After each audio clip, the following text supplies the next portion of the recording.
In the world of free weights, we hear a lot of the benefit of using free weights is the whole stabilization thing. You know, you're working your stabilizer muscles and everything.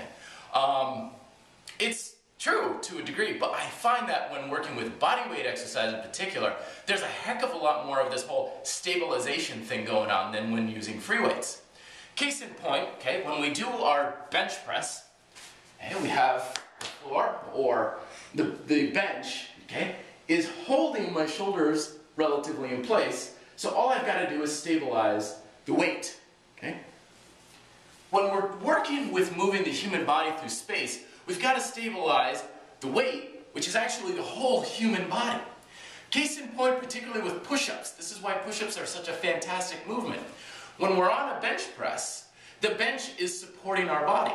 It's keeping things in place. But when we're doing a push-up, everything can move around, and we've got to pay very close attention to keeping things nice, tight, and stable.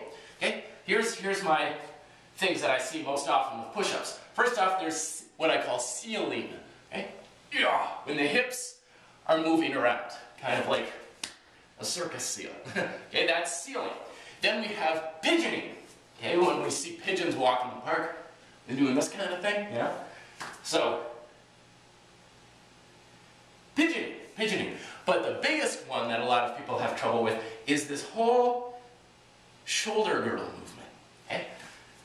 Lots of times when we do push-ups, shoulders are nice and apart, and as soon as we start going down, they collapse together in and of themselves. One of the reasons why so many people don't like push-ups is because it's kind of like they're working with a wet noodle. If you ever tried to pick up a buddy of yours when they're sleeping or unconscious or something, it's the hardest thing in the world. Well, that's the same exact thing that you're trying to do with your own body when everything's flopping around. So with a nice, solid, good push-up, we want to keep everything locked in place. No movement here, no movement here, no movement here. Only movement is here.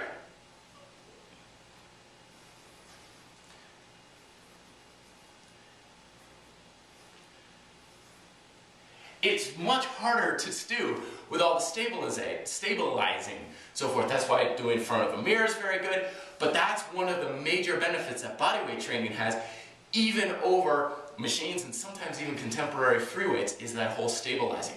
I'll bring more to you in the next couple of videos. Matt at thefitrebel.com. Till then, be fit, live free.